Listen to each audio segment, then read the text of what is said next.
दोस्तों, आज की कहानी बहुत ही दिलचस्प कहानी है जो कि आपके अंदर की शक्ति को पहचानने में मदद करेगा। इससे पहले कि आप इस कहानी में खो जाएं, हमारे चैनल को जरूर सब्सक्राइब करें। तो चलिए कहानी शुरू करते हैं। एक बार की बात है, एक लड़का था। उसका नाम सबल था, जो नगर में रहता था।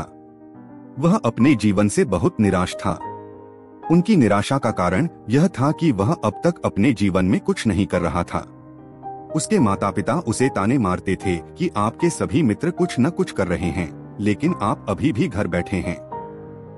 दोस्तों के बीच भी अक्सर उनका मजाक उड़ाया जाता था। वह कहीं जाता तो लोग उससे पूछते कि आप क्या कर रहे हैं। उसे यह बताने में भी शर्म आ रही थी कि वह कुछ नहीं कर रहा था। धीरे धीरे उसने रिश्तेदारों से मिलना जुलना कम कर दिया और लोगों से मिलना भी बंद कर दिया। वह ज्यादातर समय घर पर ही रहता था। वह अकेला रोता था और भगवान को कोसता था और अपनी किस्मत को दोष देता था।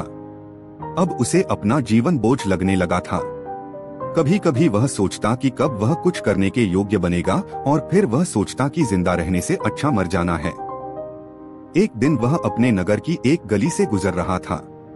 तभी उसने देखा कि एक उपदेशक दुख और परेशानियों पर उपदेश दे रहा है।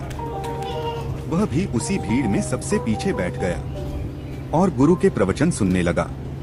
उपदेशक कह रहा था, दुख एक शिक्षक की तरह है जो हमें जीवन की सच्चाई दिखाता है और हमें जीने का सही तरीका सिखाता है। आप चाहें तो जिंदगी जीना भी सीख सकते हैं। गुरुजी उपदेश दे रहे थे कि तुम चाहो तो कुछ भी हासिल कर सकते हो, और अगर चाहो तो एक कोने में बैठकर रो सकते हो। इन सभी बातों को सबल ध्यान से सुन रहा था, लेकिन उसे उपदेशक की यह बातें पसंद नहीं आई। उसने खड़े होकर कहा कि कुछ भी सिखाने से दुख दूर नहीं होता। इसमें केवल दर्द होता है। दुख की पीड़ा अनंत है। ऐसा लगता है कि इसके बाद कुछ होने वाला नहीं है। इससे कुछ भी फर्क नहीं पड़ता है। इसके सामने तो मौत भी छोटी लगती है। उपदेशक ने कहा, फिर तुम्हारा दुख क्या है? सबल ने उसके सामने अपनी सारी व्यथा सुनाई और पूछा, मेरे दुख का कोई उपाय है आपके पास? यह सुनकर उपदेशक मुस्कुराए और बोले, तुम उस दिन मेरे पास आओ जब आपके जीवन में वास्तविक दर्द हो। मैं आपकी समस्या का समाधान अवश्य करूंगा। यह कहकर गुरु वहां से चला गया। सबल ने सोचा, कहीं मेरा दुख नकली तो नहीं है? क्या मैं जिस दर्द से गुजर रहा हूँ वह नकली है? मेरा दुख कोई नहीं समझ सकता। जब माँ बाप नहीं समझते तो गुरु क्या समझेगा? उनके दुखों से व्यथित होकर सबल ने एक फैसला लिया कि अब वह कुछ करेगा। सबल ने एक छोटा व्यवसाय शुरू किया, पर उसे सफलता नहीं मिल रही थी। लेकिन उसके घर वाले पूछते हैं कि क्या वह कुछ कोशिश कर रहा है। वह अपने व्यवसाय में लगा रहा और धीरे धीरे उन्हें सफलता मिलने लगी। फिर उसने गति पकड़ी और केवल 3 साल के अंदर ही वह एक बड़ा बिजनेसमैन बन गया। अब सबल के आसपास ऐसे कई लोग थे जो उसकी परवाह करते थे, जो उससे प्यार करते थे। अब उनके परिवार के सदस्य भी उसकी तारीफ करते नहीं थक रहे थे। दिन ब दिन उसके मित्रों की संख्या बढ़ती जा रही थी। अब वह अपनी जिंदगी से बहुत खुश था। उनके कुछ दोस्तों ने उन्हें सलाह दी कि जब आप एक बड़ा बिजनेसमैन बनकर बहुत खुश हैं, तो सोचिए आपको कितनी खुशी होगी अगर आप इस शहर और इस राज्य के सबसे बड़े बिजनेसमैन बन जाते हैं। कितने लोग आपसे जुड़ना चाहेंगे, आपकी कितनी बड़ी ख्याति होगी, और स्वयं राजा भी आपसे दोस्ती करना चाहेंगे और जरूरत पड़ने पर ही आपसे पैसे उधार लेंगे। दोस्तों की यह बात सबल के मन में घर कर गई। अब वह और पैसे कमाने की कोशिश करने लगा, लेकिन उसे यह सब बहुत ही जल्दी चाहिए था। वह समय बर्बाद नहीं करना चाहता था। उनका अधिकांश समय इन चीजों को प्राप्त करने में गलने लगा। इसलिए वह ऐसे काम करने लगा जो सही नहीं था। उसने बड़ा उधार लेना शुरू कर दिया। उसके दोस्तों से पैसे की मात्रा और अधिक मुनाफा कमाने के लालच में वह अपने माल में मिलावट करने लगा। उसने अन्य व्यापारियों के खिलाफ भी साजिश रची और उन्हें डराया धमकाया। जैसा उसके दोस्त कहते थे वैसा ही करता था। वह इन तरीकों से ज्यादा पैसा कमा रहा था, पर अब उसके जीवन में पहले जैसा चैन न था। उनके मन की शांति गायब हो गई थी और वह रात को सो नहीं पाता था। वह उथल पुथल में रहता था। वह सब कुछ पाकर भी उन्हें किसी चीज में सुख नहीं मिल रहा था। एक दिन सबल अपनी गाड़ी में कहीं जा रहा था। तभी रास्ते में उन्हें उपदेशक का आश्रम दिखाई दिया। वह रुका और गुरु के पास जाकर बोला, संत, आपने मुझे मेरे पास आने के लिए कहा था जब मेरे जीवन में सच्चा दुख आता है। अब मैं बहुत दुखी हूँ कि मेरी नींद हराम हो गई है, मुझे कहीं भी शांति नहीं मिल रही है। इस प्रकार सबल ने अपनी सारी समस्याएं गुरु को बता दी। गुरु ने कहा, जब तुम पहली बार मुझसे मिलने आए थे तब भी तुम किसी दुख में थे, आपने उस दर्द से क्या सीखा? सबल ने कहा कि सिर्फ सोचने और चिंता करने से कुछ नहीं होता, आपकी दृष्टि को सच करने के लिए यह कार्रवाई करता है, और सिर्फ काम करने से कुछ नहीं होता, परिणाम भी मिलना चाहिए। जब आपको लगता है कि आपका लक्ष्य हासिल नहीं होने वाला, तब राह में चाहे कितनी भी मुश्किलें आ जाएं, मन कितना भी निराश क्यों न हो, कितना भी लगता हो कि अब कुछ नहीं होने वाला है, तभी विश्वास करें, मैं जो भी कर रहा हूँ उसमें अवश्य सफल होऊंगा। लोग केवल सफल लोगों का सम्मान करते हैं। कोई कितना भी अच्छा क्यों न हो, वह हमेशा लोगों की नजरों में बोझ बने रहते हैं। यह सब सुनकर उपदेशक मुस्कुराए और बोले, जब सब आपके पास है तो यह वास्तविक दुख नहीं है। अपने जीवन में वास्तविक दुख आए तब मेरे पास आओ, मैं उसे ठीक कर दूंगा। सबल ने जाते समय साधु को सोने के सिक्कों से भरा घड़ा भेंट किया। घड़े को देखकर गुरु ने कहा कि यह मेरे किसी काम का नहीं है, उस पेड़ के नीचे गड्ढा खोदकर गाड़ दो। सबल ने घड़े को पेड़ के नीचे दबा दिया, जैसा कि गुरु ने बताया, और वहां से चला गया। कुछ दिनों से कारोबार ठीक चल रहा था, लेकिन व्यापार के गलत तरीके के कारण धीरे धीरे उसे व्यापार में घाटा होने लगा। उसकी सारी दौलत धीरे धीरे खत्म होने लगी, और एक दिन ऐसा भी आया जब उसके पास कुछ भी नहीं बचा और उस पर कर्ज का बोझ चढ़ गया था। परंतु वह निश्चिंत था, क्योंकि उसने अपना सारा कर्ज अपने दोस्तों से लिया था। उसने सोचा कि उसके दोस्त बुरे वक्त में उनके साथ खड़े रहेंगे, लेकिन ऐसा कुछ नहीं हुआ। जैसे ही बुरा वक्त आया, दोस्त पहले उससे कर्ज मांगने लगे। अगर उसने कर्ज नहीं लौटाया, उन्होंने उसे जान से मारने की धमकी भी दी। उनके सभी शुभचिंतक और प्रियजन उससे दूर हो गए। उसके दोस्त जो उसके साथ मस्ती किया करते थे, अब उससे दूर भाग रहे थे। उसका परिवार उसकी गलतियां और कमियां गिनने लगा।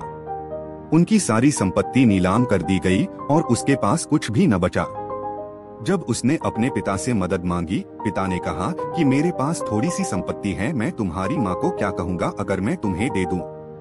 यह संपत्ति हमारा अंतिम उपाय है। सबल के मन में गहरा दुख छा गया। उसके आसपास कोई नहीं था जो उसके दुख को समझ सके, जो उसे संभाल सके। जनता के इस विश्वासघात के कारण वह अंदर से टूट चुका था। वह सोचने लगा कि अब जीने का क्या मतलब है, अब मौत ही मेरा सहारा है। वह आत्महत्या करने के लिए पहाड़ी पर जा रहा था। तभी उसे याद आया कि उस उपदेशक ने उससे कहा था, मेरे पास आओ जब तुम्हारे जीवन में वास्तविक दुख हो। सबल गुरु के पास गया और अपनी सारी व्यथा सुनाई। आंखों में आंसू लिए उसने कहा, हे गुरु जी, मेरे दुख का निवारण कीजिए। गुरु ने कहा, जब जीवन में असली दुख होता है तब मेरे पास आ जाना, मैं इसे जरूर ठीक करूंगा। सबल ने कहा कि ये क्या हो रहा है, मेरी जिंदगी में अभी दुख नहीं है, तो आखिर असली दुख क्या है?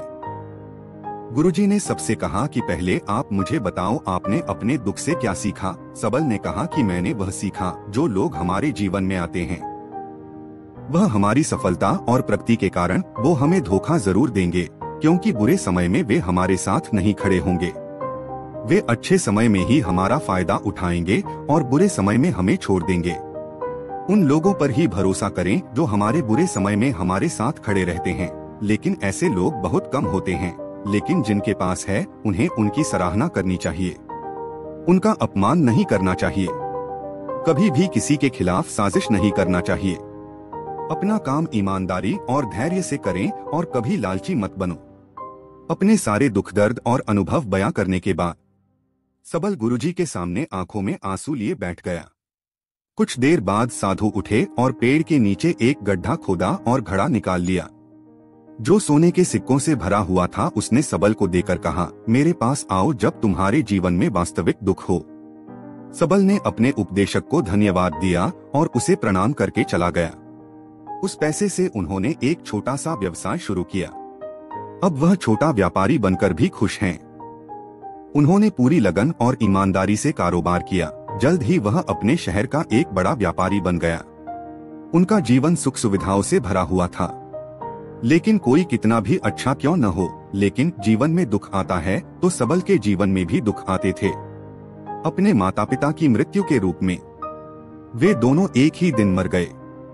सबल अपने माता पिता से बहुत प्यार करता था, इसलिए उनके निधन से उन्हें गहरा सदमा लगा। वह शवों को श्मशान घाट ले गया, जहां अंतिम संस्कार किया गया। वहां उसने अपने माता पिता का शव जलता हुआ देखा तो उनका मन बेचैन हो उठा। उसके मन में कई सवाल उठने लगे। वह घर वापस आ गया और उसने अपने माता पिता के घर और संपत्ति को देखा, जिसके लिए उनके पिता हमेशा लड़ते रहे। आज जो छूटा पड़ा है, जिन्होंने इसकी देखभाल की, इसके लिए लड़ने वाले इस दुनिया से चले गए। उसके पिता ने जो कुछ कमाया वह सब यहीं रह गया। एक दिन पहले तक उसके पिता मारपीट करते थे सिर्फ उनकी संपत्ति के लिए। आज वो खुद इस दुनिया से चले गए। उसका मन ऐसे अनेक विचारों के बवंडर में था। वह अंदर से अकेला और डरा हुआ महसूस कर रहा था। वह खाली महसूस कर रहा था। उसे लगा कि कुछ है जो वह समझ नहीं सका। इसलिए वह गुरु के पास गया। उसे देखकर गुरुजी ने कहा, क्या जीवन में कोई दुख है? सबल ने कहा, वैसे तो जीवन में कोई दुख नहीं है, सब कुछ अच्छा चल रहा है, लेकिन आज मेरे माता पिता का देहांत हो गया है। मैं इस घटना से बेहद दुखी और परेशान हूँ। गुरुजी ने कहा, इसमें दुखी होने की क्या बात है? एक दिन सबके अपनों को मरना है। कोई न कभी जिया है और न कभी रहेगा। एक दिन तुझे भी मरना है। शायद तुम कल ही मर जाओगे या तुम आज भी मर सकते हो। सबल ने कहा, क्या कह रहे हो गुरुजी? मैं भी मर जाऊंगा, लेकिन मैं अभी जवान हूँ। गुरु ने कहा कि सब जी रहे हैं इस भ्रम में कि मृत्यु केवल दूसरों को आती है, बड़ों के पास ही आती है। लेकिन जवान और बूढ़े मर जाते हैं, बच्चे मर जाते हैं। मौत का उम्र से कोई लेना देना नहीं है। यह सभी को प्रभावित करता है। उपदेशक जी की ये बातें सबल के मन में घर कर गईं और वह चुपचाप चला गया। लेकिन उसका मन अभी भी बेचैन था। वह खाली महसूस कर रहा था। वह सारा दिन अपने बारे में ही सोचता रहा कि वह कौन है, वह इस दुनिया में क्यों आया है, क्या जीवन का लक्ष्य केवल चीजों को खाना और मरना है? ऐसे कई सवाल उसके दिमाग में लगातार उठ रहे थे, लेकिन उन्हें अपने किसी भी सवाल का जवाब नहीं मिल रहा था और उसका दुख दिन ब दिन बढ़ता ही जा रहा था। इसलिए कुछ दिन बाद वह फिर से गुरुजी के पास पहुंचा और बोला, हे स्वामी, मैं बहुत दुखी हूँ क्योंकि मैं यह नहीं जान पा रहा हूँ कि मैं कौन हूँ और मैं इस दुनिया में क्यों आया। यह सुनकर गुरुजी मुस्कुराए और बोले, आज आपके जीवन में पहली बार सच्चा दुख उत्पन्न हो गया है। यह वास्तव में दुख कहलाने के लायक है। हम नहीं जानते कि हम कौन हैं, हम क्यों आए हैं, क्या करें, कैसे करना है। सबल ने अपने गुरु से कहा कि उसकी दुर्दशा दूर करें। गुरु ने कहा कि हम सभी इंसान हैं, जीवन भर संग्रह करते रहते हैं। सबल ने कहा कि सभी इंसान जीवन भर धन, सम्मान, परिवार, प्रतिष्ठा, मित्र, शत्रु आदि जमा करता है। गुरु ने पूछा, क्या हम एकत्रित की गई चीजों में से कुछ भी अपने साथ ले जा सकते हैं? सबल ने कहा, कोई भी इंसान अपने साथ कुछ भी नहीं ले जा सकता, वह सिर्फ अकेला ही जाता है। मेरे माता पिता भी अपने साथ कुछ भी नहीं लेकर गए, सब कुछ धन संपत्ति वैभव सब कुछ यहाँ पर छोड़ कर गए। उपदेशक ने कहा, अब मेरी बात ध्यान से सुनो, इस संसार में हमें जो संग्रह करना चाहिए वह हम नहीं करते। चीजें हमारे सामने होती हैं, लेकिन हम उन्हें देखने की कोशिश नहीं करते। हमें इस दुनिया में जो कुछ भी इकट्ठा करना है वह हम खुद हैं। हमें खुद को जुटाना होगा ताकि जब हम मरें तो हम एकजुट हो सकें और खुद को पहचानने में सक्षम हो सकें। हम अंदर बटे हुए हैं। हम प्यार, नफरत, गुस्सा, ईर्ष्या में बटे हुए हैं। क्रूरता, धन, स्थिति, प्रतिष्ठा, सम्मान, पहचान, धर्म, जाति, सैकड़ों हजारों ऐसी चीजों और इच्छाओं में हम विभाजित हैं और टुकड़ों में जीवन जी रहे हैं। इस विभाजन के कारण हमारी चेतना कभी एक नहीं हो सकती। हमारी चेतना शक्ति बिखरी हुई है, इसलिए हमारे पास इतना समय नहीं है, इतनी ऊर्जा नहीं कि हम मुड़ सकते हैं और अपने भीतर देख सकते हैं। वास्तव में धन, सम्मान और सुविधाओं का अभाव, लोग इसे दुख समझते हैं और जीवन भर के लिए दुख कहकर रोते रहते हैं और समाधान खोजने का प्रयास करते रहते हैं। उन्हें अपना समाधान कभी नहीं मिलेगा, क्योंकि जिसे लोग दुख कहते हैं वह वास्तविक दुख नहीं है। यह सिर्फ एक आदमी की इच्छा है, उसकी इच्छा कभी पूरी नहीं होती, इसीलिए व्यक्ति को कभी उनके प्रश्नों का समाधान नहीं मिलता। इसलिए इन सब से परे यदि आप अपने दुखों का अंतिम समाधान चाहते हैं तो सबसे पहले खुद को समेटो। इस दुनिया से अपनी ऊर्जा वापस ले लो और इकट्ठा करो। अपने आप पर ध्यान केंद्रित करो, स्वयं पर ध्यान दो। अपने मृत्यु से पहले अपने आप को जानने की कोशिश करो, बिखरो मत। सबल ने कहा, तो गुरुजी, क्या हम इस संसार को छोड़ दें? हमारी सभी इच्छाओं को मार देना चाहिए, किसी से प्रेम नहीं करना चाहिए, धन संग्रह नहीं करना चाहिए, सम्मान की आशा छोड़ देनी चाहिए। उपदेशक ने कहा कि भावनाओं और इच्छाओं ऐसे बिखरे हुए मनुष्य में से निकल आओ, जैसे कोई पत्थर पहाड़ से गिरे जिस पर पर्वत का कोई वश नहीं है सिवाय देखने के। परेशान होना और कुछ खोना वैसे ही बिखरे हुए मनुष्य की इच्छाएं बेकाबू और दर्दनाक हैं। उसका अनियंत्रित मन इच्छा करता रहता है और कल्पना करता रहता है और यह दुख देता है। लेकिन जब एक व्यक्ति अपने मन को एकत्र करता है तो वह जो कुछ भी करता है वह उसके नियंत्रण में होता है। फिर उसकी इच्छा से इच्छाएं भी उत्पन्न होती हैं। सबल ने कहा कि आपने मेरे असली दुख का समाधान कर दिया। आपका बहुत बहुत धन्यवाद। अब से मैं खुद को समेटने, खुद को तराशने की कोशिश करूंगा। गुरुजी ने कहा कि मानव शरीर में बहुत ऊर्जा और शक्ति है, लेकिन यह फालतू के कामों में बटा हुआ है, बेकार की बातों में लगा हुआ है। यह एक बहुत ही शक्तिशाली मशीन की तरह है जो कि एक बच्चे के हाथ में रखा जा रहा है और वह बिना सोचे समझे अपनी शक्ति बर्बाद कर रहा है, और वो भी बिना किसी नियंत्रण के। इसीलिए इस शक्ति पर ध्यान दें, अपनी चेतना और शक्ति इकट्ठा करें। सबल को अपने प्रश्नों का उत्तर मिल गया। उसने अपने गुरु का शुक्रिया अदा किया और चुपचाप चला गया। दोस्तों, उम्मीद है आपको यह कहानी पसंद आई होगी। अगर आपको यह कहानी पसंद आई हो तो अपने दोस्तों और परिवार के साथ जरूर शेयर करें और जरूर सब्सक्राइब करें। आपका कीमती समय देने के लिए धन्यवाद।